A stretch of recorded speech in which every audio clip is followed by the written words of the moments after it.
everyone, and welcome back to my art channel. Today I have a digital painting. This is the third in my Elements series, and this one is Earth. I don't have a process up for the first two in this series because I wasn't making videos yet when I painted them, but I will flash them on screen right now. So before this we had air and then water. And now we've got Earth, and the fourth one, then the fourth and final one, Fire, will be coming in a few months.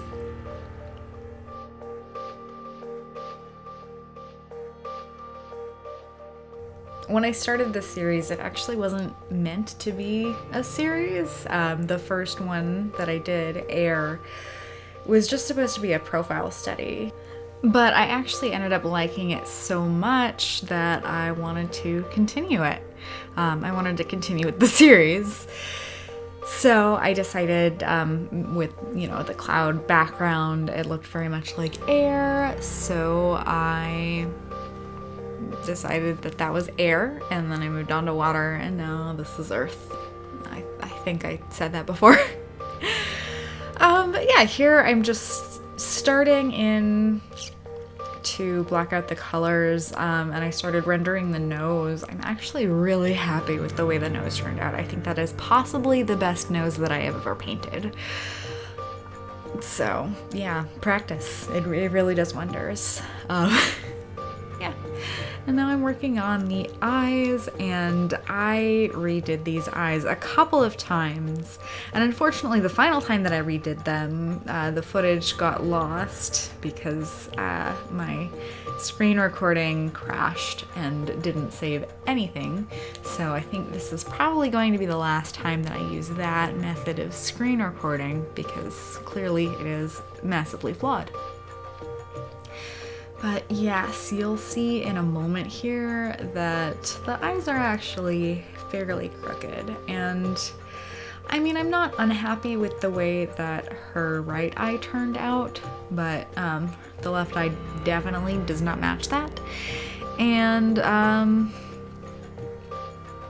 it looks a little wonky.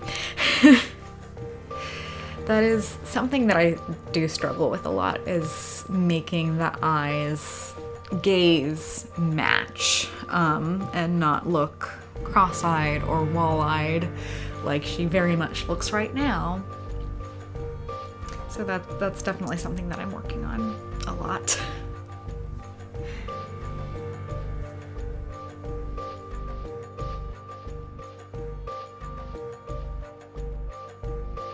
So you can see right here, it jumps and things changed, and that was me using the liquify tool, but the way that I was screen recording, it doesn't pick up the liquify tool. So that's why it just sort of jumped and changed like that. Again, another reason why I'm probably going to be using a different way to record this process, these processes, my painting process.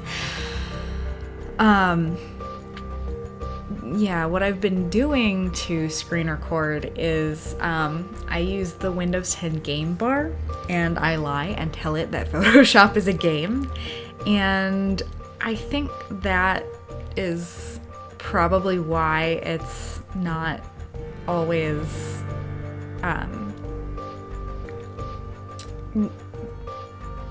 that's obviously why it's not ideal for this purpose.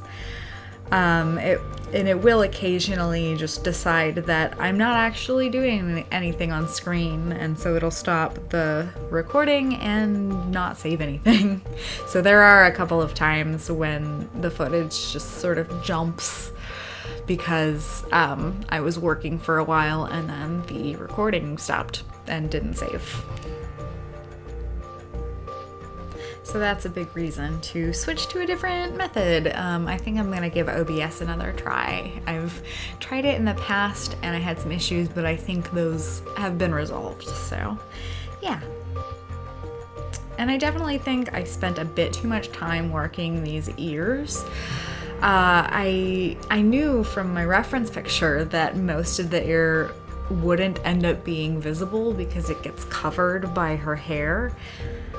But I wanted to fully paint them out anyway, and I ended up wasting a lot of time, and it got covered up, unfortunately.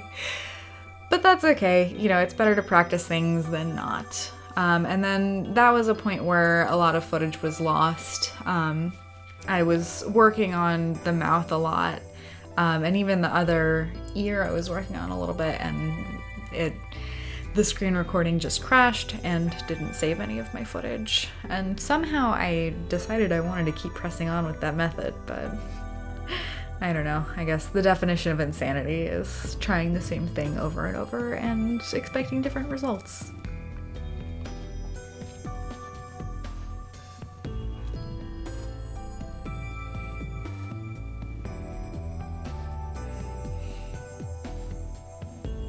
And here I am blocking out the base for the hair.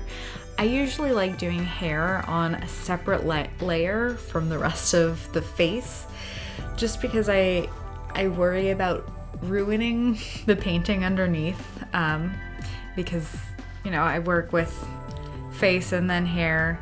Maybe someday I'll try putting them all on the same layer, but for now, I have concerns. So when I'm just putting in the hair for the first time, I usually like to put it on a separate layer to keep that safety net, because this is digital art and I can. I have the eyebrows on the same layer as the hair also, so that I can kind of move them around and erase parts and not worry about the skin underneath. And there was another place where a large amount of footage got lost, and that was when I was redoing the eyes for the final time. And I do kind of wish I had been looking at the other paintings in this series as a reference for the eyes, because I just sort of had in my head that, oh, the eyes are big, so I just kept making them bigger and bigger, and then I looked back at the other two paintings that I had already done, and I realized, no, the eyes are not quite that big. But I'm still pretty happy with how they turned out, and I do kind of like that, you know, big, wide-eyed look. I know it's not realistic, but I'm not really going for realism.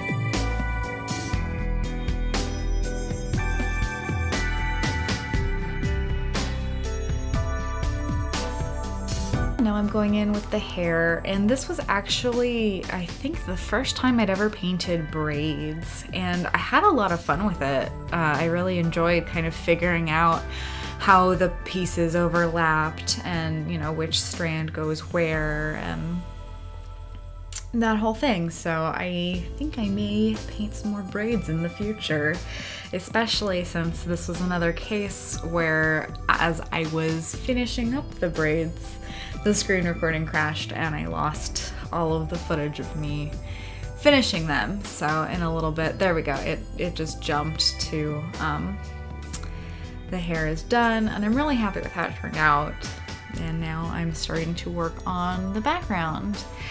And this one, like all of the other paintings in this series, is just kind of an abstract background using the Kyle T. Webster concept brushes to sort of invoke the feel of the element. So for this, I wanted to go with something very earthy. I did very earthy tones, and then also just sort of blend the face in with the environment, I added a little bit of a yellow cast, and I added some places where there's yellow in the background / foreground elements too, just to sort of make it look like there's this yellow glow in the environment and make her look like she's part of the environment.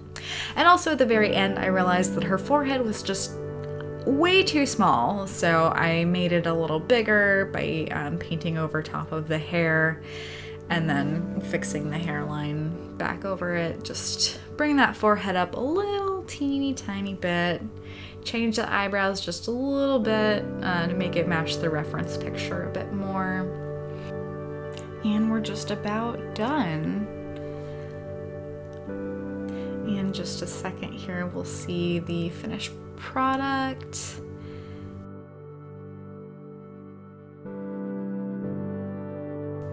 And I have to sign it, of course.